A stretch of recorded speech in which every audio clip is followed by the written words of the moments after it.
Okay guys, let's begin this lecture with regard to your audit SA 800 series. तो ऐसे 800 series के अंदर कितने सारे ऐसे अपन को पढ़ने हैं। तो ओके, तो अपन पढ़ेंगे ऐसे 800, ऐसे 805 एंड ऐसे 810।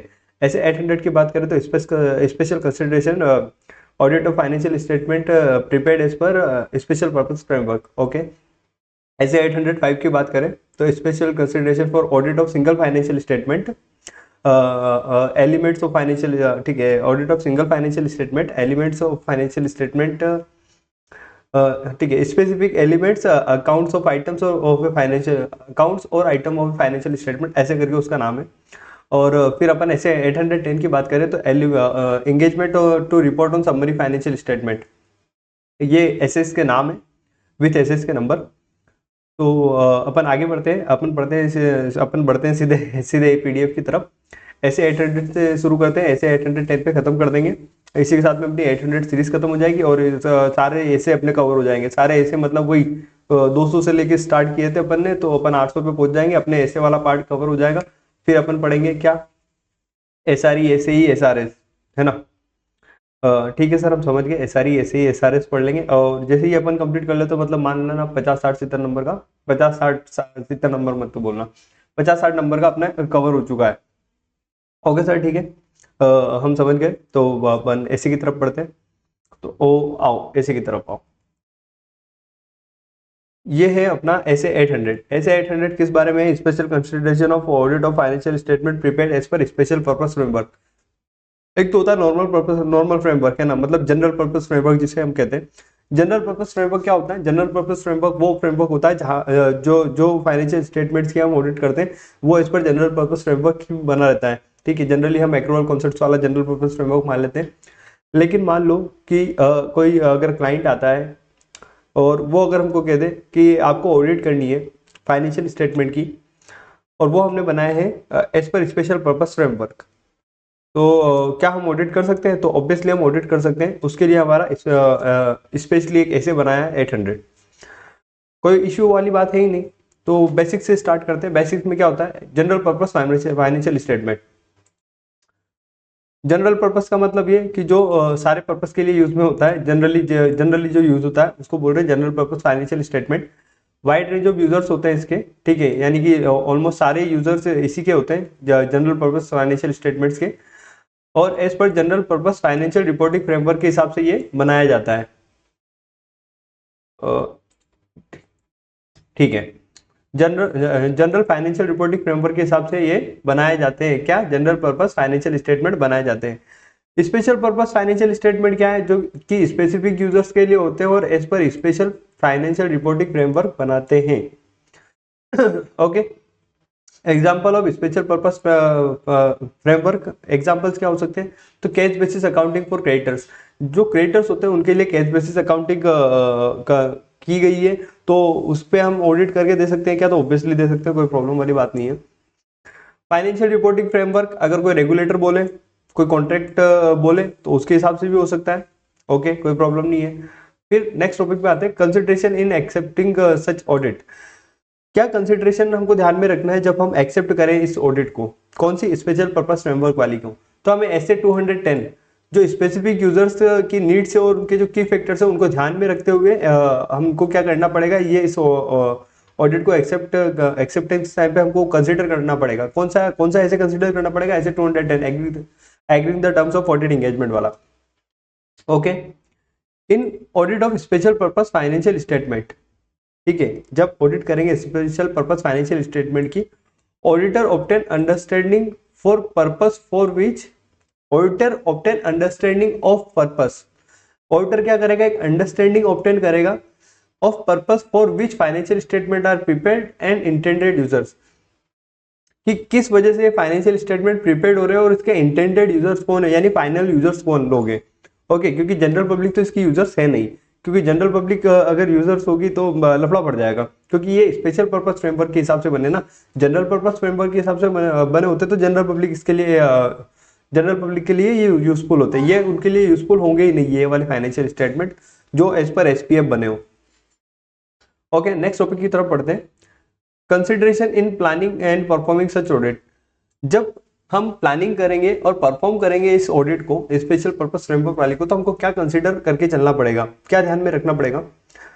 तो पहला तो ये understanding the entity application of accounting policies, हमको अंडरस्टैंड करना पड़ेगा कि एंटिटी कौन सी अकाउंटिंग पॉलिसी को अप्लाई कर रही है, उसकी अंडरस्टैंडिंग लेनी पड़ेगी। Okay, compliance of all SAs relevant to audit, हमें सारे एसेस का क्या करना पड़ेगा, कंप्लाई करना पड़ेगा।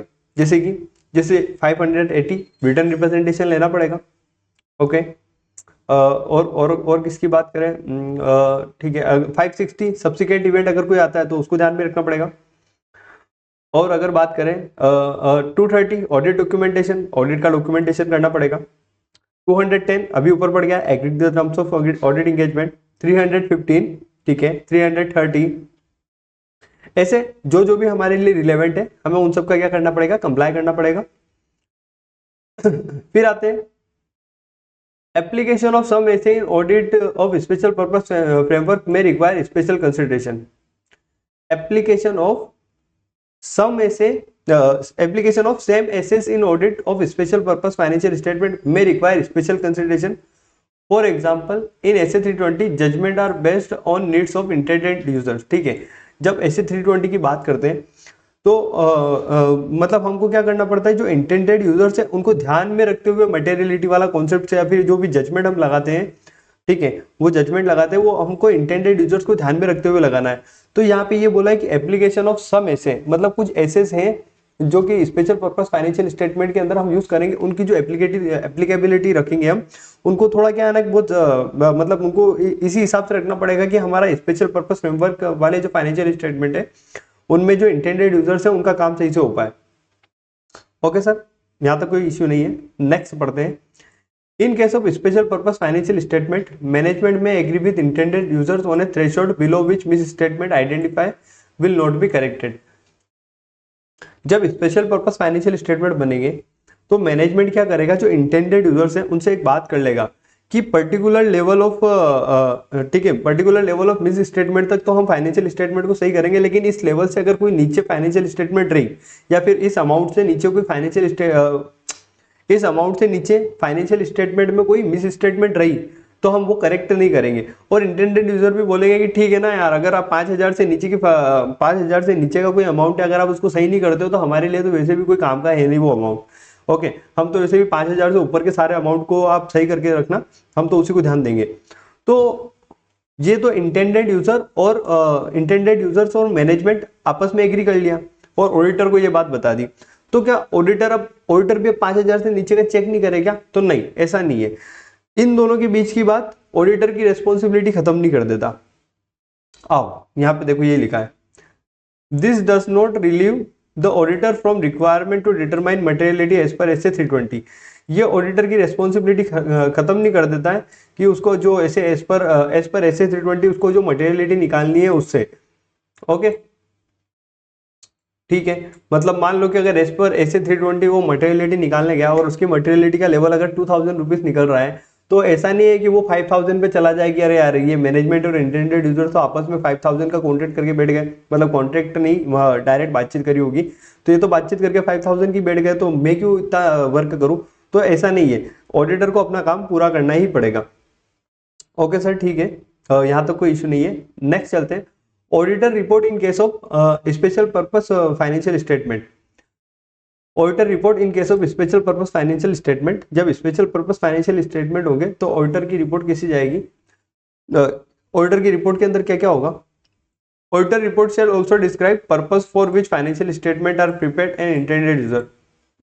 ऑडिटर की जो रिपोर्ट होगी उसके अंदर वो डिस्क्राइब करेगा कि ये फाइनेंशियल स्टेटमेंट बने क्यों है, मतलब पर्पस क्या था, और इंटेंडेड यूजर कौन है इसका, मतलब लास्ट में इसका ये फाइनेंशियल स्टेटमेंट किस बंदे के लिए बनाए जा रहे हैं, किसके लिए रिलेवेंट होने वाले हैं। ओके, तो फर्स्ट हमको ये बताना है कि फाइनेंशियल स्टेटमेंट जो प्रिपेयर्ड हुए हैं इनका पर्पस क्या है। ओके, पर्पस क्या है, और सेकंड इंटेंडेड यूजर कौन है जिनको ये फाइनेंशियल स्टेटमेंट मिलने वाले हैं। ठीक है, नेक्स्ट पे आते हैं अपन, if management has a choice of FRF in preparation of such financial statement, if management has a choice of financial reporting framework in preparation of such financial statement make reference to management responsibility that applicable FRF is acceptable. अगर management के पास choice है FRF अगर management के पास में choice है कि जब वो फाइनेंशियल स्टेटमेंट बनाए तो वो FRF को कंसिडर कर सके, तो हमको क्या करना है कि मैनेजमेंट की रिस्पॉन्सिबिलिटी के अंदर हमको बताना पड़ेगा कि ये जो एप्लीकेबल FRF है ये एक्सेप्टेबल है सर्कमस्टांसेस के अंदर। ओके, अलर्टिंग रीडर्स, हम रीडर्स को अलर्ट कर देंगे। अलर्टिंग रीडर्स का मतलब हम रीडर्स को अलर्ट कर देंगे। अलर्ट किस सेंस में कर देंगे? Auditor shall alert users of auditor report that financial statement are prepared as per special purpose framework and may not be suitable for another purpose। Alert कर देगा यूजर को कि ये जो फाइनेंशियल स्टेटमेंट बने ये स्पेशल पर्पस फ्रेमवर्क के लिए बने हुए हैं। ओके, या मतलब स्पेशल पर्पस फ्रेमवर्क के हिसाब से बने हुए हैं। ये सूटेबल है सिर्फ उन्हीं लोगों के लिए जो कि इसके इंटेंडेड यूजर्स है, अनदर पर्पस के लिए काम के नहीं है। ठीक है, मतलब इंटेंडेड यूजर्स के अलावा कोई भी इनको यूज में कर रहा है या फिर कोई भी इसको देख रहा है तो ये आपकी जिम्मेदारी हो जाएगी, आपकी रिस्पॉन्सिबिलिटी हो जाएगी कि अगर आप इस पर रिलाय करके ना कुछ भी मतलब कंपनी में पैसा वैसा डाल लो तो क्यों? क्योंकि इसके लिए ऑडिटर रिस्पॉन्सिबल नहीं होगा। फिर लास्ट टॉपिक क्या आता है? रेस्ट्रिक्शन ऑन डिस्ट्रीब्यूशन और यूज। ओके, तो ये जो स्पेशल पर्पस फ्रेमवर्क के हिसाब से जो फाइनेंशियल स्टेटमेंट बनाएंगे इस पे हम रेस्ट्रिक्शन और डिस्ट्रीब्यूशन ऑन डिस्ट्रीब्यूशन और यूज, इसके डिस्ट्रीब्यूशन पे या इसके यूज पे कुछ रेस्ट्रिक्शन लगाएंगे। क्या? ऑडिटर में indicate that auditor reports is intended only for specific users. Okay, ये जो फाइनेंशियल स्टेटमेंट बना है इन पे जो ऑडिट रिपोर्ट बनी है ऑडिटर की, तो ऑडिटर क्या बोल देगा कि मैं ना मतलब क्या कर रहा हूँ, रेस्ट्रिक्ट कर रहा हूँ कि ये जो मेरी ऑडिट रिपोर्ट है ये आप किसको दोगे? सिर्फ इंटेंडेड यूजर को। ऐसा नहीं है कि जनरल पब्लिक में ये मेरी ऑडिट रिपोर्ट दे दो, वरना क्या होगा, जनरल पब्लिक मेरी ऑडिट रिपोर्ट पे भरोसा कर लेगी और क्या करेगी, कंपनी में इन्वेस्ट कर देगी और फिर लास्ट में जाके पता चलेगा कि तुम ये सब मेरे माथे आ रहे हैं लोग, तो मेरे माथे ना आए इसलिए क्या करेंगे ऑडिटर कि रेस्ट्रिक्ट कर देगा कि डिस्ट्रीब्यूशन और यूज को। क्या कि ऑडिटर में indicate that auditor report is intended only for specific users. ये ऑडिट रिपोर्ट है सिर्फ इंटेंडेड यूजर्स के लिए, स्पेसिफिक यूजर्स के लिए ही है।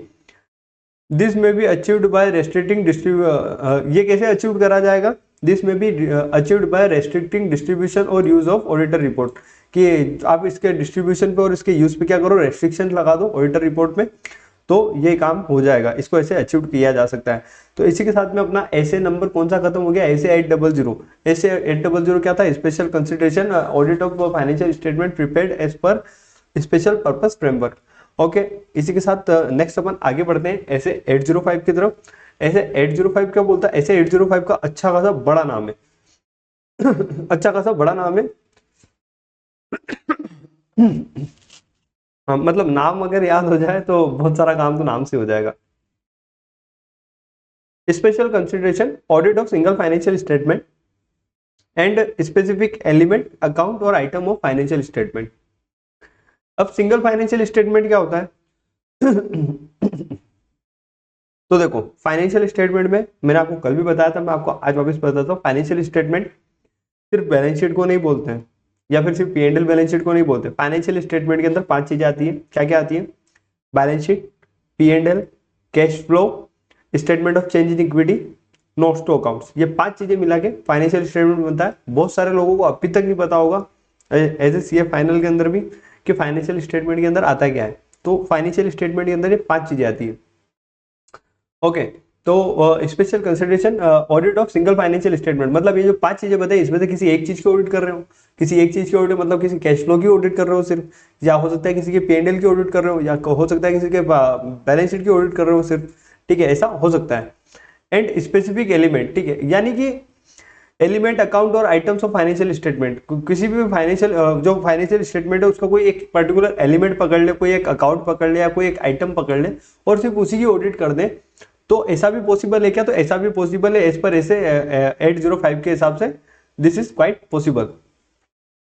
ओके सर, ठीक है, अगर ये पॉसिबल है तो अपन ऐसे पढ़ लेते हैं और ऐसे पढ़ लेते हैं और उसके बाद में नेक्स्ट ऐसे की तरफ चलते हैं। बेसिक्स क्या बोलता है? एप्लीकेशन ऑफ दोस एसेट्स to audit of single financial statement और स्पेसिफिक एलिमेंट, अकाउंट और item of financial statement. Application of those एसेट्स to audit of single financial statement or a specific element, account or item of financial statement. A single financial statement is different from complete set of financial statement. Obviously सिर्फ एक single set of financial statement complete set of financial statement से obviously different होगा. For example cash flow statement is a single financial statement, जैसा कि मैंने आपको बताया था. Example of specific element accounts or items of financial statement are. ठीक है, स्पेसिफिक एलिमेंट्स अकाउंट्स और आइटम ऑफ फाइनेंशियल स्टेटमेंट क्या हो सकता है, जैसे trade receivable, cash and bank balance, inventory etcetera, ये अकाउंट बैलेंसेस होते हैं. एलिमेंट्स क्या हो सकते हैं, schedule of tangible asset. Schedule का मतलब एक टेबल बनाते हैं ना अपन टेंजिबल असेट्स की, उसको ही शेड्यूल बोलते हैं. शेड्यूल का मतलब टेबल होती है ना, मतलब क्लास 12 की इकोनॉमिक्स के अंदर अपन शेड्यूल पढ़ के आते हैं. डिमांड शेड्यूल, सप्लाई शेड्यूल, वो जो शेड्यूल होते हैं वो टेबल वहां पे पढ़ के आते हैं. तो मैं अभी यहाँ पे बता रहा हूँ आपको. Okay. Consideration in accepting planning and performing such audit. जब हम एक्सेप्ट करें, प्लान करें और परफॉर्म करें इस ऑडिट को, तो हमको क्या ध्यान में रखना है. ओके. तो auditor shall comply with all SAs. Auditor को क्या करना है, सारे एसेस का कंप्लाई करना है. Relevant to audit even if auditor is also engage in audit of complete set of financial statement. चाहे auditor complete set of financial statement में भी रहा हो, लेकिन जब ये सिंगल फाइनेंशियल स्टेटमेंट की ऑडिट करे तब भी इसको सारे एसेस को क्या करना है, कंसिडर करके चलना और उनका कंप्लाई करके चलना है. ठीक है, जो जो एप्लीकेबल हो. If auditor not engage in audit of complete set of financial statement, मतलब मान लो जिस बंदे को हम लेके आए ये सिंगल फाइनेंशियल स्टेटमेंट या फिर एलिमेंट अकाउंट और आइटम ऑफ फाइनेंशियल स्टेटमेंट की ऑडिट के लिए, ये बंदा इस कंपनी का स्टेट ऑडिटर नहीं था. तो अगर स्टेट ऑडिटर नहीं है और अगर उसको हम पकड़ के लेके आ गए इसकी ऑडिट के लिए, तो फिर इस केस में क्या, if auditor not engage in complete set of financial statement, auditor shall determine whether such engagement is as per SA is practicable. तो जो बंदा हम पकड़ के ला रहे हैं ऑडिट के लिए, जो single set of financial statement की ऑडिट करेगा, उस बंदे को खुद को चेक कर लेना है क्या, कि weather such engagement as per SA is practicable, कि क्या मैं ये एंगेजमेंट मतलब परफॉर्म करूँ, ये मेरे लिए प्रैक्टिकेबल भी है या नहीं है. वरना क्या है ना, बहुत से लोग ऐसा बोल सकते हैं ना, यार complete set of financial statement का ऑडिटर कोई और है, अगर वही बंदा इसकी ऑडिट करेगा तो ज्यादा बेटर होगा. क्यों, क्योंकि क्या ना कि single set of financial statement की ऑडिट करे तो पैसा भी इतना नहीं मिल रहा है और टाइम उतना ही लग रहा है.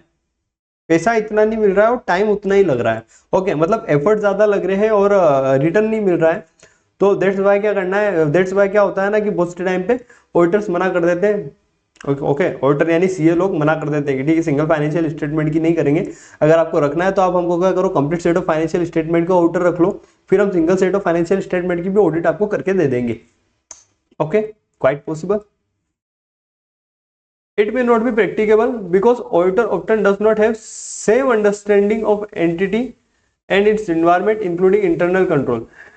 It may not be practicable. ऐसा क्यों हो सकता है, ऐसा प्रैक्टिकेबल इसलिए नहीं हो सकता है क्योंकि जब है ना, जब कोई बंदा complete set of financial statement की ऑडिट करता है, complete set of financial statement यानी कि पूरा फाइनेंशियल स्टेटमेंट की जब ऑडिट की जाती है, तो उसको जो अंडरस्टैंडिंग होती है एंटिटी के एनवायरनमेंट की और एंटिटी के इंटरनल कंट्रोल की, वो उस बंदे को नहीं हो सकती जो सिंगल फाइनेंशियल स्टेटमेंट की ऑडिट करने आया होता है सिर्फ. क्यों, क्योंकि क्या है ना कि अगर वो कैश फ्लो की ऑडिट करने आया है तो अपन उसको क्या है ना कि ज्यादा एंगेज नहीं होने देंगे कंपनी के साथ में, अपन बार बार उसको रेस्ट्रिक्ट करेंगे. क्यों, क्योंकि क्या है ना, अगर वो बैलेंस शीट के किसी आइटम के ऊपर आता है तो बैलेंस शीट का आइटम तो फिर भी ठीक है, लेकिन अगर पेंडल के किसी आइटम के ऊपर आया तो अपन उसको बोल देंगे तेरे क्या मतलब यार, कैश फ्लो में क्या काम आ रहा है, कैश फ्लो में तो सीधा प्रॉफिट उठ के आता है. तो फिर यहाँ क्या प्रॉब्लम आ जाती है. और उसको क्या है ना कि अंडरस्टैंडिंग नहीं रहती एंटिटी के एनवायरनमेंट की, एंटिटी के इंटरनल कंट्रोल की. तो जो बंदा complete set of financial statement का ऑडिटर है, अगर वही बंदा सिंगल फाइनेंशियल स्टेटमेंट की ऑडिट करे तो उसको जो लेवल ऑफ अंडरस्टैंडिंग रहती है वो काफी ज्यादा बेटर रहती है एज कंपेयर टू किसी अदर बंदे के. ओके, नेक्स्ट पढ़ते हैं. If auditor conclude engagement may not be practicable, auditor may discuss with management whether another type of engagement might be more practicable. अगर ऑडिटर को ऐसा लगता है कि ये जो एंगेजमेंट है, ठीक है, हम किसी ऑडिटर को पकड़ के लाए कि बोला आपको क्या, बोला उसको क्या करो कि तुम एक ना ट्रेड पेएबल की हमारा ऑडिट करके बता दो, सिर्फ ट्रेड पेएबल की या फिर ट्रेड रिसीवेबल की, मतलब डेटर और क्रेडिटर्स की बात कर रहा हूँ. तो अगर किसी डेटर क्रेडिटर के लिए हम किसी बंदे को लेकर आए कि यार हमारे डेटर की ऑडिट कर दो या फिर क्रेडिटर की ऑडिट कर दो या फिर डेटर क्रेडिटर दोनों की ऑडिट कर दो, अब अगर उस बंदे को लगता है कि यार प्रैक्टिकेबल नहीं है सिर्फ डेटर और क्रेडिटर की मैं ऑडिट करके दूँ, मतलब एफर्ट मेरा उतना ही लगेगा अच्छा खासा, और एफर्ट मेरा ज़्यादा लगेगा, और साथ में क्या है ना कि रिटर्न कम है, सेम लेवल ऑफ अंडरस्टैंडिंग भी नहीं होती अगर जो complete set of financial statement में होती, तो मैं क्या कर सकता हूँ, मैं मैनेजमेंट को मना बोल सकता हूँ। ठीक है, मैं क्या कर सकता हूँ, डिस्कस करता हूँ मैनेजमेंट के साथ में, मैनेजमेंट को बोल सकता हूँ कि क्या मेरे को है ना, मतलब ये डेटर क्रिएटर का मेरे को नहीं समझ में आ रहा है, एक काम करो किसी और टाइप का एंगेजमेंट अपन कर लेते हैं, उसके अंदर ये चीज़ कवर हो रही होगी तो ये भी हो जाएगी और वो भी मैं कर देता हूँ। Okay, kite possible. ये भी बोल सकता है कि मेरे को complete set of financial statement का ऑडिटर बनाओ, तो मैं करूँगा, ये भी पॉसिबल है। ठीक है सर, यहाँ तक भी हम समझ गए, कोई प्रॉब्लम वाली बात नहीं है। नेक्स्ट आते हैं, when auditing single financial statement or specific when auditing single financial statement specific element, auditor may use audit evidence obtained as part of audit of complete set of financial statement। मतलब मान लो कि अगर आप complete set of financial statement के auditor हो, वहां पर आपने कोई ऑडिट एविडेंस गैदर किया है, तो क्या वो जब आप सिंगल फाइनेंशियल स्टेटमेंट की ऑडिट कर रहे थे या फिर किसी अकाउंट बैलेंसेस आइटम्स या फिर अकाउंट बैलेंसेस अकाउंट नहीं अकाउंट आइटम की अगर आप ऑडिट कर रहे हो, तो क्या वो जो आपने complete set of financial statement जो ऑडिट एविडेंस आपने गैदर किया था, क्या उसको आप यहाँ पे यूज कर सकते हो? तो ऑब्वियसली यूज कर सकते हो, कोई प्रॉब्लम वाली बात नहीं है। ये तो आपके लिए बहुत बेटर हो जाएगा ना कि ठीक है आपके पास ऑडिट एविडेंस अवेलेबल है उस चीज के रिगार्डिंग। ओके, कहाँ रह गए?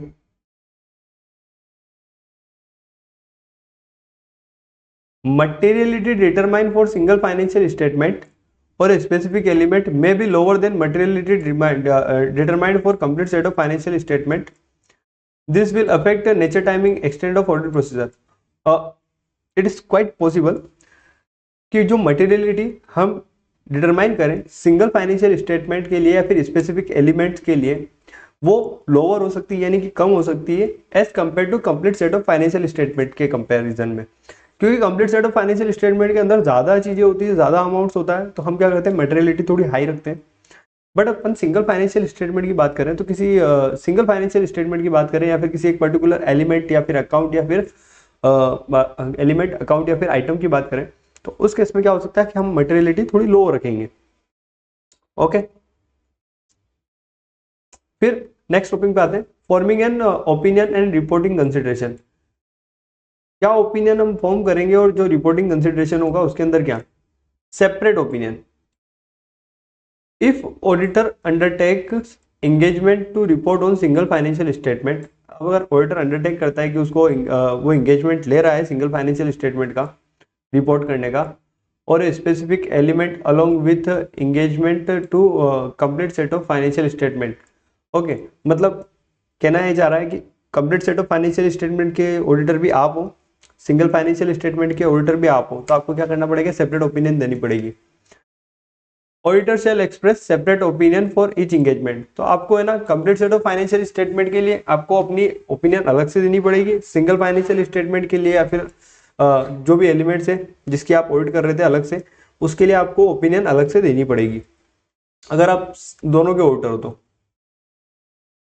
अगर पब्लिश टुगेदर, अगर ये दोनों पब्लिश टुगेदर हो गए तो उस केस में क्या, ऑडिटेड सिंगल फाइनेंशियल स्टेटमेंट और स्पेसिफिक एलिमेंट में be publish together with audited complete set of financial statement. Okay, हो सकते हैं, कोई प्रॉब्लम वाली बात नहीं, दोनों साथ में क्या हो सकते हैं, पब्लिश हो सकते हैं। लेकिन मेरी एक बात समझना, मेरी एक बात समझना, मेरी बात समझना, ठीक है सर, 3 बार तो बोल दिया, अब बात ही समझा दो। एक्चुअल में क्या इशू कब आएगा कि जब आपने क्या किया, complete set of financial statement, जब आप पूरे कंपनी की ऑडिट कर रहे थे फाइनेंशियल स्टेटमेंट्स की सबको ही, तो आपने देखा कि यार बहुत सारी गड़बड़ियां हैं, तो एक काम करते हैं, अपन एक काम करते हैं, क्या करते हैं कि मॉडिफाई कर देते हैं रिपोर्ट को।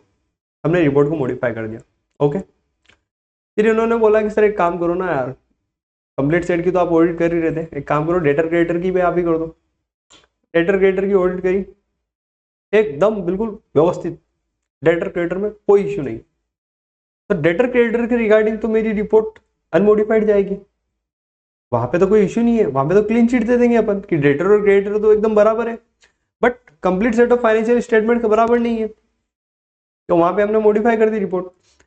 अब हम सेपरेट सेपरेट ओपिनियन दे रहे हैं, ये तो हमको पता है, लोगों को थोड़ी ना पता है क्या।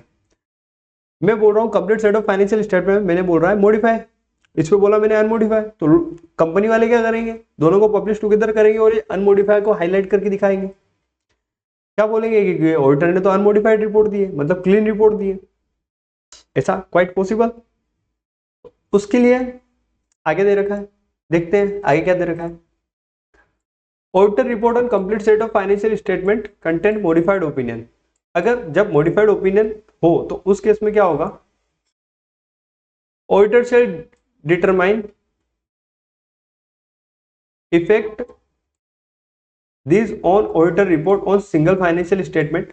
अगर अगर अगर अगर आपने क्या किया है, complete set of financial statement में मॉडिफाइड ओपिनियन दिए, तो आप उसका क्या करोगे, इफेक्ट चेक करोगे कि आप जो सिंगल फाइनेंशियल स्टेटमेंट पे जो आप रिपोर्ट देने वाले हो उस पर क्या इफेक्ट आएगा इसका। Specific element if deemed appropriate, अगर अप्रोप्रिएट है, auditor shell modified opinion in auditor report on single financial statement और specific element.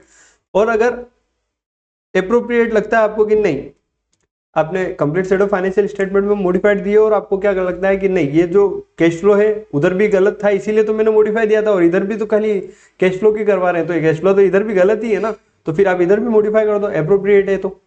Okay, if auditor express adverse or disclaimer of opinion, ठीक है, ऑडिटर एक्सप्रेस एडवर्स, एडवर्स का मतलब क्या होता है, material and pervasive sufficient appropriate audit evidence मिल गया और हमको क्या पता चला है कि जो मटेरियल मिस स्टेटमेंट है वो मटेरियल एंड परवेसिव है, या फिर हमको सफिशिएंट एप्रोप्रिएट ऑडिट एविडेंस मिले ही नहीं है, ठीक है, और उसको पॉसिबल इफेक्ट क्या लगता है, मटेरियल एंड परवेसिव लगता है, तो हम क्या दे देते हैं, एडवर्स या फिर disclaimer of opinion on complete set of financial statement. जब हम complete set of financial statement पे एडवर्स या डिस्क्लेमर ऑफ ओपिनियन दे देते हैं, but auditor want to express unmodified opinion, लेकिन हम क्या बोल रहे हैं कि हम जो एलिमेंट्स जिसकी हमने अलग से ऑडिट करी है वहां पर हम देना चाह रहे हैं अनमोडिफाइड ओपिनियन। क्यों, क्योंकि क्या इनके डेटर क्रेडिटर तो बहुत ही शानदार थे, वहां पे तो कोई इश्यू था ही नहीं।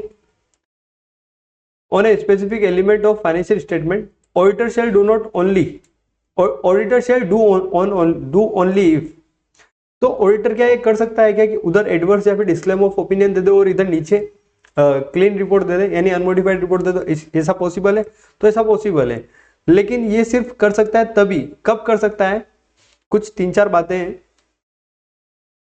हाँ कुछ 3 बातें हैं, ये तीनों बातें जब पॉसिबल होगी तभी, ये थोड़ा इंपॉर्टेंट टॉपिक है। पहला, not prohibited by law regulation, मतलब लॉ रेगुलेशन प्रोहिबिट नहीं करना चाहिए कि उधर आप मॉडिफाई कर लो, मतलब adverse or disclaimer of opinion, और नीचे आप क्या कर दो, अनमोडिफाइड कर दो। तो अगर लॉ रेगुलेशन कोई प्रोहिबिशन नहीं लगाता है तो हम दे सकते हैं, that opinion is not publish together with auditor report containing adverse or disclaimer of opinion. ये जो आप ऊपर मॉडिफाई दे रहे हो और नीचे अनमोडिफाई दे रहे हो, ये क्या होना चाहिए, टुगेदर पब्लिश नहीं होना चाहिए, मतलब एक साथ पब्लिश नहीं होना चाहिए, वरना क्या है लफड़ा पड़ जाएगा, ये फिर क्या अनमोडिफाइड वाली हाईलाइट कर करके दिखाएंगे। ओके, मतलब पहला तो क्या था कि लॉ रेगुलेशन प्रोहिबिट ना करे, दूसरा ये जो रिपोर्ट है जहां पे एडवर्स और डिस्क्लेमर दिया गया था इसको अनमोडिफाइड वाली रिपोर्ट के साथ में पब्लिश नहीं करना है।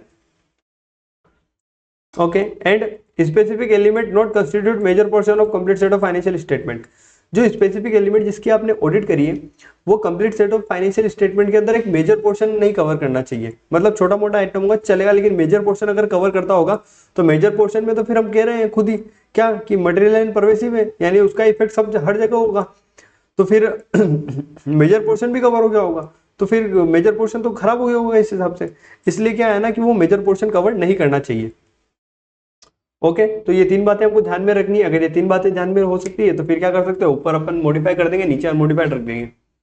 ओके, फिर क्या है, auditor shall not express unmodified opinion on single set of financial statement if auditor express adverse or disclaimer of opinion on complete set of financial statement, this is because a single financial statement is deemed of constitute major portion. मतलब एक बात ध्यान रखना, auditor shall not express unmodified opinion, auditor unmodified opinion नहीं देगा on single financial statement. अभी जो अपन ने ऊपर बात करी ना, वहां पे अपन ने बात कई की करी है, वहां पर अपन ने ना सिंगल फाइनेंशियल स्टेटमेंट की बात नहीं करी, अपन ने साथ में ये भी पढ़ा था कि अपन जो ऑडिट करने जा रहे हैं, तो अपन क्या कर रहे हैं, single financial statement, okay, items, elements और अकाउंट्स। तो वो जो आइटम एलिमेंट्स, जब एलिमेंट्स की बात करी थी अपन, ऊपर एलिमेंट्स की बात करके आए कि ऊपर अनमोडिफाइड दे दो, नीचे एलिमेंट्स में ऊपर मॉडिफाइड दे दो, नीचे एलिमेंट्स में अनमोडिफाइड दे देना। लेकिन अगर नीचे आप सिंगल फाइनेंशियल स्टेटमेंट की ऑडिट कर रहे हो तो फिर आप लफड़े में पड़ जाओगे। अगर आपने ऊपर एडवर्स और डिस्क्लेम दिया है तो फिर आप नीचे आप अनमोडिफाइड दे ही नहीं सकते। क्यों नहीं दे सकते? क्योंकि सिंगल फाइनेंशियल स्टेटमेंट हम हमेशा मान के चलेंगे कि ये मेजर पोर्शन कवर कर चलेगा। अब सिंगल फाइनेंशियल स्टेटमेंट का मतलब क्या कि आप 5 तो अपने पास में होते हैं, balance sheet, P&L, cash flow statement of change in equity और नोट्स टू अकाउंट्स। ठीक है, तो इसमें से किसी की भी आप ऑडिट करो। अगर आपने कंप्लीट सेट में अगर मॉडिफाइड दे दिए, मतलब मॉडिफाइड के अंदर एडवर्स या फिर डिस्क्लेमर ऑफ ओपिनियन, तो फिर आप सिंगल फाइनेंशियल स्टेटमेंट किसी भी एक आइटम को पकड़ के करोगे ना, किसी भी मतलब एक पोर्शन को पकड़ लोगे फाइनेंशियल स्टेटमेंट को, अगर उसकी करोगे तो हम ये हमेशा यही मान के चलेंगे कि मेजर पोर्शन कवर कर रहा है फाइनेंशियल स्टेटमेंट का, तो not possible to give unmodified report. इसी के साथ में अपना ऐसे कंप्लीट है। कौन सा ऐसे कंप्लीट है हमारा? ऐसे 805।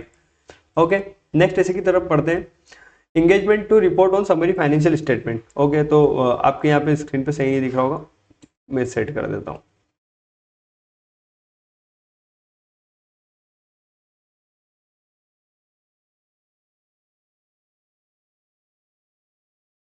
Engagement to report on summary financial statement.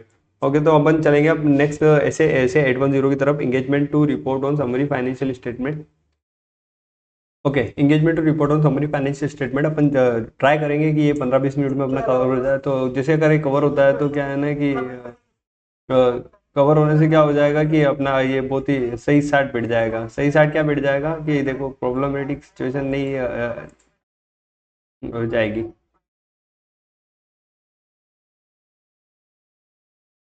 ठीक है, प्रॉब्लमेटिक सिचुएशन नहीं आएगी, अपना कवर हो जाएगा, तो अपना बहुत बेटर रहेगा। एक्चुअली क्या है ना कि मेरे पीछे बैकग्राउंड में एक वीडियो ऑन हो गई थी, दैट्स व्हाई क्या है ना कि वो प्रॉब्लमेटिक सिचुएशन हो गई थी। ठीक है, कोई प्रॉब्लम वाली बात नहीं है। पीडीएफ ऑन हो जाए, हाँ ठीक है। SA 810 engagement to report on summary financial statement. Basic क्या बोलता है, समरी फाइनेंशियल स्टेटमेंट कहाँ से बनते हैं? देखो, तो समरी फाइनेंशियल स्टेटमेंट बनाने के लिए फाइनेंशियल स्टेटमेंट चाहिए होंगे। समरी बनाने के लिए, ठीक है, किसी भी चीज की समरी बनाने के लिए फुल फ्लैश तो चाहिए होता है ना कुछ। तो फुल फ्लैश फाइनेंशियल स्टेटमेंट चाहिए होते हैं। उनको छोटे फॉर्म में उनके अंदर से चीजें निकाल के कट डाउन करके समरी बनाते हैं अपन। ठीक है, तो एक समरी फाइनेंशियल स्टेटमेंट बनते हैं। ठीक है, जहां पे रिक्वायरमेंट होती है हम समरी फाइनेंशियल स्टेटमेंट देने की, हम वहाँ समरी दे देते हैं। जहां पे अगर हमको लगता है, मतलब हमको इन द सेंस अगर कंपनी को लगता है कि जहां पे फुल फ्लैश देने की जरूरत नहीं है, वहां पे समरी फाइनेंशियल स्टेटमेंट दे सकते हैं। लेकिन ये समरी फाइनेंशियल स्टेटमेंट बराबर है कि नहीं है, ये कौन बताएगा? ये बताएगा ऑडिटर, ऑब्वियसली। तो ऑडिटर क्या करता है, समरी फाइनेंशियल स्टेटमेंट की भी ऑडिट करता है। तो that's why this SA is applicable to us. SA 810 engagement to report on summary financial statement. हम एक एंगेजमेंट के अंदर जा रहे हैं जिसके अंदर हमको रिपोर्टिंग करनी है, किसके ऊपर? समरी फाइनेंशियल स्टेटमेंट के ऊपर। तो मैंने आपको थोड़ा सा ब्रीफ दे दिया है। ओके, तो अपन बेसिक से स्टार्ट करते हैं। बेसिक से अपन स्टार्ट करते हैं।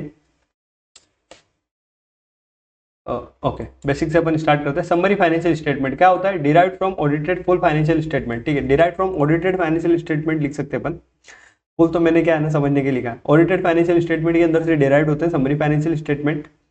ये क्या करते हैं? Content less detail than full financial statement बस कंसिस्टेंट। ये कंटेंट करते हैं, क्या कंटेंट करते हैं? Less detail. Full financial statement से लेस डिटेल कंटेंट करेंगे तभी तो इसको अपन समरी बोलेंगे, वरना अपन इसको समरी क्यों बोलेंगे, इसको फुल क्यों नहीं बोल देंगे? ओके, ठीक है। तो अगर मतलब जैसे अब मेरे नोट्स अभी ये है, तो ये क्या है ना कि थोड़ा समरी टाइप है, क्योंकि फुल फ्लेज नहीं है। फुल फ्लेज तो अपन किताबें देखेंगे, बेयर एक्ट उठाएंगे, तब अपन देखेंगे फुल फ्लेज के अंदर कितना सारा कंटेंट कवर होता है।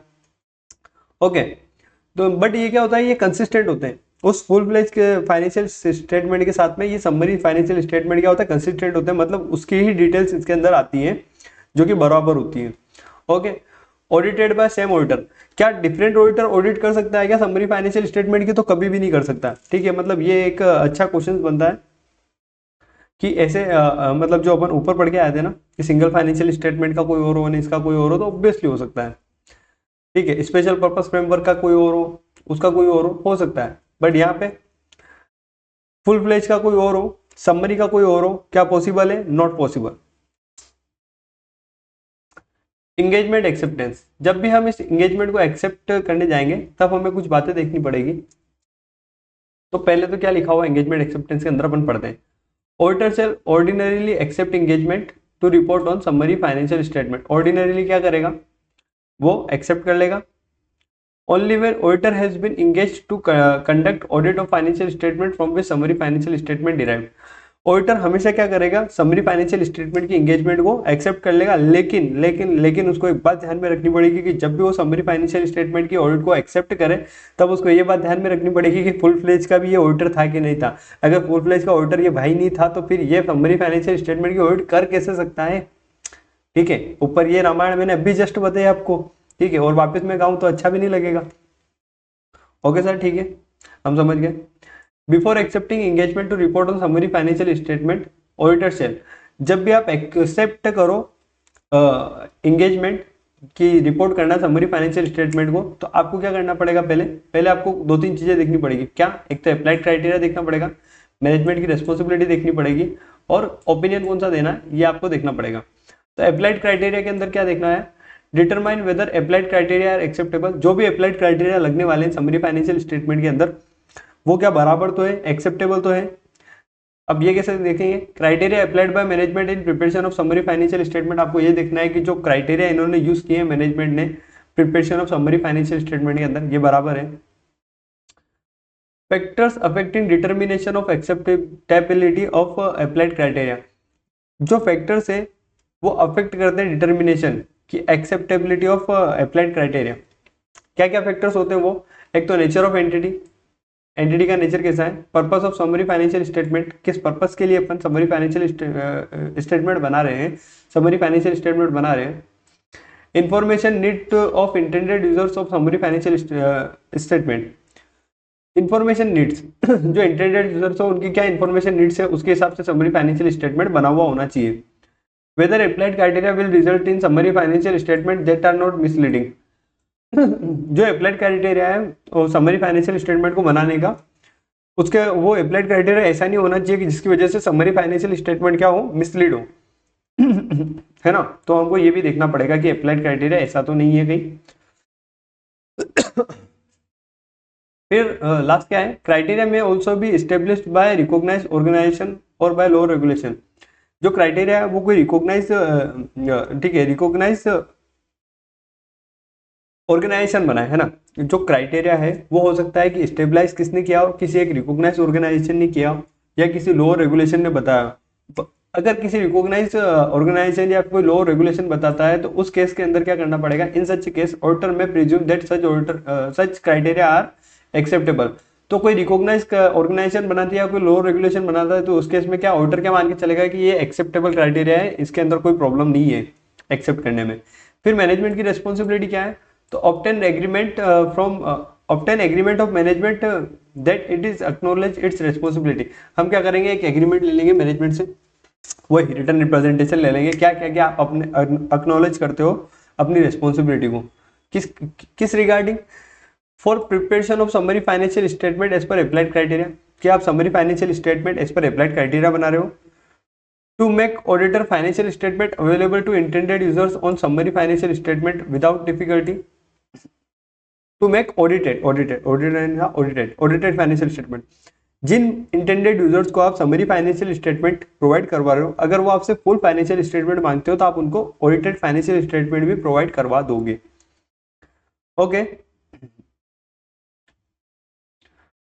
To include auditor report on summary financial statement in any document containing summary financial statement. ठीक है, मैनेजमेंट की रेस्पॉन्सिबिलिटी के अंदर हम मैनेजमेंट से एक एग्रीमेंट ले लेंगे। क्या एग्रीमेंट ले लेंगे, इस तीन चीजों के रिगार्डिंग, क्या कि जो प्रिपरेशन हो रहा है समरी फाइनेंशियल स्टेटमेंट वो अप्लाइड क्राइटेरिया हो रहा है, एक तो ये चीज लिख लेंगे रिटर्न एग्रीमेंट के अंदर। दूसरी क्या लिख लेंगे कि जो इंटेंडेड यूजर्स को आप समरी फाइनेंशियल स्टेटमेंट दे रहे हो, ठीक है, यूजर्स को जो समरी दे रहे हो फाइनेंशियल स्टेटमेंट की, उसको विदाउट डिफिकल्टी अगर वो मांगता है, क्या मांगता है, अगर ऑडिटेड फाइनेंशियल स्टेटमेंट तो वो आप प्रोवाइड करवा दोगे। तीसरा, जिस किसी भी डॉक्यूमेंट के अंदर आपने समरी फाइनेंशियल स्टेटमेंट में लगाए हैं तो वहां पे आप ऑडिट रिपोर्ट भी लगाओगे समरी फाइनेंशियल स्टेटमेंट के ऊपर जो हम दे रहे हैं। ठीक है, ये तीन चीजें आप लिखवा लेना। ओके सर, हम समझ गए। फिर ओपिनियन के साथ आएगा, agree with management on form of opinion to be expressed on summary financial statement. हम मैनेजमेंट के साथ जो एग्री करेंगे कि इस टाइप का हम ओपिनियन देंगे इसके ऊपर, ठीक है, या फिर मैनेजमेंट बोला कि आपको इस टाइप का ओपिनियन देना है, तो इस टाइप तो जो जो एग्री होंगे उस टाइप का अपन ओपिनियन दे देंगे। फिर आते हैं, if auditor conclude that applied criteria are unacceptable or unable to obtain agreement of management, अगर ऑडिटर कंक्लूड करता है कि जो अप्लाइड क्राइटेरिया वो अनएक्सेप्टेबल है या unable to obtain agreement of management, मतलब मैनेजमेंट से एग्रीमेंट नहीं ले पा रहा, तो ही shall not accept such engagement, तो उस केस में क्या करेगा, वो एंगेजमेंट को एक्सेप्ट ही नहीं करेगा। Nature of procedure to be performed by auditor, क्या नेचर ऑफ प्रोसीजर परफॉर्म करना चाहिए ऑडिटर को, एडिक्वेटली डिस्क्लोज समराइज नेचर, ठीक है, उसको ये देखना पड़ेगा कि जो समरी फाइनेंशियल स्टेटमेंट है वो एडिक्वेटली डिस्क्लोज कर रहे हैं ना समराइज नेचर को। फ्रॉम होम और where audited financial statement are available, whom कहाँ से और वेयर कैसे ऑडिटेड फाइनेंशियल स्टेटमेंट अवेलेबल होंगे। एडिक्वेटली डिस्क्लोज अप्लाइड क्राइटेरिया, जो अप्लाइड क्राइटेरिया वो एडिक्वेटली डिस्क्लोज हो। Prepared as per applied criteria, ये जो बने हैं ये इस पर अप्लाइड क्राइटेरिया बने हैं। Summary financial statement agree with related information in audited financial statement, जो ऑडिटेड फाइनेंशियल स्टेटमेंट है समरी फाइनेंशियल स्टेटमेंट एग्री करते हो उसके रिलेटेड इन्फॉर्मेशन के through. Okay, summary financial state ठीक है, summary financial statement contain necessary information and not misleading, जो summary financial statement है वो नेसेसरी इन्फॉर्मेशन को कंटेंट करे और मिसलीड नहीं हो। Okay, audited financial statement are available to users on summary financial statement without difficulty, ठीक है, मतलब यही वो चीज जो ऊपर अपन दो चार चीजें पढ़ के आए ना, वो वही नीचे थोड़ी बहुत रिपीट में है ना, यही कि audited financial statement without difficulty के समरी फाइनेंशियल स्टेटमेंट वाले बंदे को मिल जाए, ठीक है, सारी की सारी इन्फॉर्मेशन हो बराबर हो, मिसलीडिंग नहीं हो, रिलेटेड इन्फॉर्मेशन हो, अप्लाइड क्राइटेरिया के साथ में हो, डिस्क्लोज करे अप्लाइड क्राइटेरिया को, कौन देगा कहाँ से देगा, ठीक है, डिस्क्लोज करे समराइज नेचर को, ठीक है, ये कुछ 5-6 बातें थी, 6-7 बातें थी, ये ध्यान में रखनी पड़ेगी आपको। ओके, आगे आते हैं। फिर the auditor report on summary financial statement, auditor की रिपोर्ट क्या होगी समरी फाइनेंशियल स्टेटमेंट के अंदर, तो देखो पहला टाइटल दे देगा, एड्रेस ही दे देगा, किसको एड्रेस कर रहे हैं, introductory para that identify summary financial statement on audited financial statement and statement that reading summary financial statement is not a substitute for reading audited financial statement. Introductory para दे देगा और identify कर देगा summary financial statement audited financial statement. Okay, और एक statement दे देगा कि summary financial statement को पढ़ना सब्स्टिट्यूट नहीं है ऑडिटेड फाइनेंशियल स्टेटमेंट को पढ़ने के बजाय, है ना, सब्स्टिट्यूट नहीं है। फिर क्या दे देगा, description of responsibility of management, management की रेस्पॉन्सिबिलिटी बता देगा। Statement that auditor is responsible for expressing opinion on summary financial statement which was conducted as per SA 810, ठीक है, आप ये बता दोगे कि हम एस पर SA 810 समरी फाइनेंशियल स्टेटमेंट पे ओपिनियन दे रहे हैं, ठीक है। फिर आप एक पैराग्राफ दे दोगे क्लियरली एक्सप्रेसिंग ओपिनियन, आप जो अपना ओपिनियन है वो बता दोगे, और इसके अंदर आप चाहो तो ईओएम ओएम पैरा भी डाल सकते हो आपको डालना हो तो। फिर वही सिग्नेचर प्लस डेट यूडीन वगैरह एप्लीकेबल है डाल दो, मतलब एप्लीकेबल तो होता ही है यूडीन, तो यूडीन भी डाल दो। फिर auditor opinion on summary financial statement, auditor का क्या ओपिनियन होगा समरी फाइनेंशियल स्टेटमेंट के ऊपर, तो अगर अनमोडिफाइड ओपिनियन होता है, अनमोडिफाइड ओपिनियन यानी clean opinion, auditor can issue an unmodified opinion on summary financial statement if, auditor unmodified opinion दे सकता है कब, summary financial statement are consistent with audited financial statement as per applied criteria, summary financial statement क्या हो, consistent हो, किसके साथ में, with audited financial statement applied criteria के हिसाब से, और इन ऑल मटेरियल एस्पेक्ट, सारे मटेरियल एस्पेक्ट के हिसाब से, है ना। या फिर summary financial statement are a fair summary of audited financial statement as per applied criteria, summary financial statement क्या है, फेयर समरी है ऑडिटेड फाइनेंशियल स्टेटमेंट की एज पर अप्लाइड क्राइटेरिया, तो हम क्या करेंगे, कौन सा ओपिनियन देंगे, अनमोडिफाइड ओपिनियन यानी कि क्लीन चिट। फिर बात आती है मॉडिफाइड ओपिनियन की, मॉडिफाइड ओपिनियन कब देंगे, if summary financial statement are not consistent or not a fair summary of audited financial statement, मतलब वही कि या तो कंसिस्टेंट नहीं है ऑडिटेड फाइनेंशियल स्टेटमेंट के साथ में, या फिर क्या फेयर समरी नहीं दे रहे ऑडिटेड फाइनेंशियल स्टेटमेंट की as per applied criteria, and management does not make necessary changes, auditor shall express adverse opinion on summary financial statement. अगर एक तो फेयर समरी नहीं दे रहा है या फिर कंसिस्टेंट नहीं है और हमने मैनेजमेंट को बता दिया बट मैनेजमेंट नेसेसरी चेंजेस भी नहीं कर रहा है, तो ऑडिटर क्या करेगा, एक्सप्रेस कर देगा adverse opinion on summary financial statement. ठीक है, सीधा बोल रहा है, एडवर्स ओपिनियन दे देगा, no if no but, adverse. Okay, in case of modified opinion in auditor's report on audited financial statement, अगर मान लो कि जो ऑडिटेड फाइनेंशियल स्टेटमेंट, ठीक है, complete set of financial statement में जो हम क्या कर रहे थे, रिपोर्ट दे रहे थे, हमने कौन सी रिपोर्ट दे दी, मॉडिफाइड ओपिनियन। तो अब क्या नीचे कौन सी देंगे हम, उसके रिगार्डिंग देखते हैं।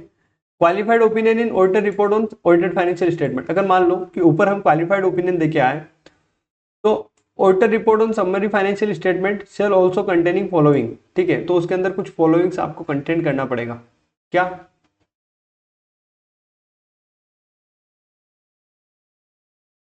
बराबर आ गया। State that auditor report on audited financial statement content qualified opinion, आपको स्टेट करना पड़ेगा क्या, समरी फाइनेंशियल स्टेटमेंट की ऑडिट रिपोर्ट जो दोगे आप, उसके अंदर आपको बताना पड़ेगा कि जो ऑडिटेड फाइनेंशियल स्टेटमेंट है वहां पे हमने क्या दिया है, क्वालिफाइड ओपिनियन दिया है। Describe basis for qualified opinion on audited financial statement and effect thereof on summary financial statement, आपको बेसिस बताना पड़ेगा कि क्वालिफाइड ओपिनियन आपने ऑडिटेड फाइनेंशियल स्टेटमेंट क्यों दिया और उसका इफेक्ट क्या है समरी फाइनेंशियल स्टेटमेंट के ऊपर। ओके, ठीक है, ये दो चीज आपको बतानी पड़ेगी।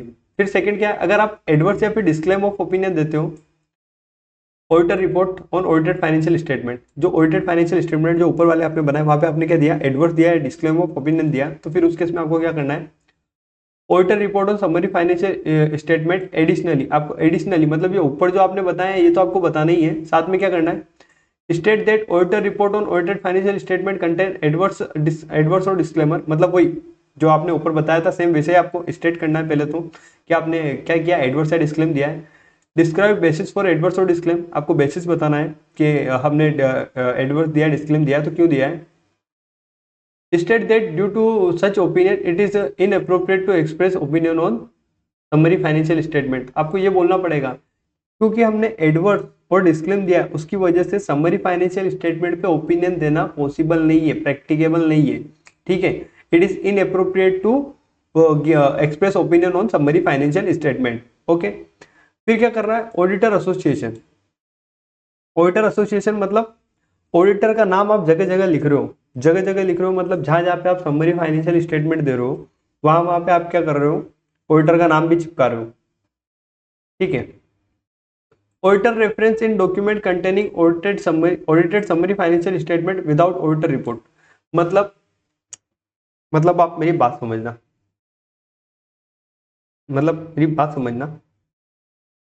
Auditor reference in document containing audited summary financial statement, आप क्या कर रहे हो, कुछ डॉक्यूमेंट्स है वहां पे आप ऑडिटेड समरी फाइनेंशियल स्टेटमेंट लगा रहे हो, ठीक है, ओके, ऑब्वियसली लगा सकते हो, बट ऑडिटर क्या कर रहा था, ऑडिटर ने क्या बोला था, मैनेजमेंट के साथ में एग्रीमेंट किया था कि जब जब आप समरी फाइनेंशियल स्टेटमेंट लगाओगे ऑडिटेड तो आपको साथ में ऑडिटर रिपोर्ट भी लगानी है, समरी ऑडिटर रिपोर्ट।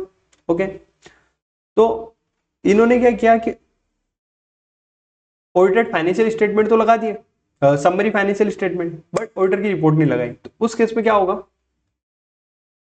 रिक्वेस्ट करना मैनेजमेंट से टू इंक्लूड ऑडिटर रिपोर्ट, आप मैनेजमेंट से बोलो कि आप ऑडिटर रिपोर्ट लगाओ, मैनेजमेंट डज नॉट डू सो, अगर मैनेजमेंट नहीं करता है, ऑडिटर की रिपोर्ट नहीं लगाता, auditor shall take action to prevent management from inappropriately associating auditor with summary financial statement in that document, तो ऑडिटर क्या करेगा, ऑडिटर ऐसा कोई एक्शन ले जिससे प्रिवेंट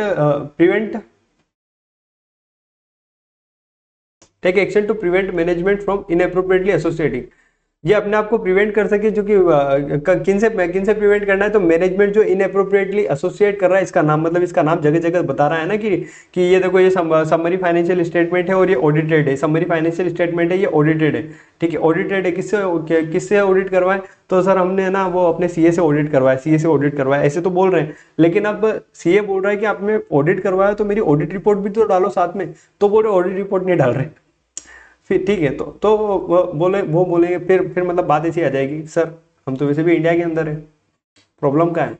तो देखो प्रॉब्लम यह है कि सर वापस वही कि सर मान लो सारे लोग पढ़े लिखे हैं, सब लोगों को पता है कि जब भी फाइनेंशियल स्टेटमेंट आते हैं तो उसके साथ में ऑडिटर की रिपोर्ट होती है। ओके, कोई प्रॉब्लम नहीं है। तो समरी फाइनेंशियल स्टेटमेंट है तो भी ऑडिट रिपोर्ट होगी अगर ऑडिटेड है तो। ओके, बट अगर अपन बात करें कि मान लो कि ये एक हैवी फंडिंग लेने वाले हैं कंपनी वाले, ठीक है, हैवी फंडिंग लेने वाले, और वो भी ऐसी जगह से लेने वाले हैं जहाँ के क्या है ना कि मतलब पहले ही पत्ते गलाए हुए हैं, थोड़े बहुत लोग हैं अमीर लोग, ठीक है, लेकिन वो भी इतने ज़्यादा क्या है ना कि एजुकेटेड नहीं है, उससे नहीं हो गया होगा अमीरी अमीरी।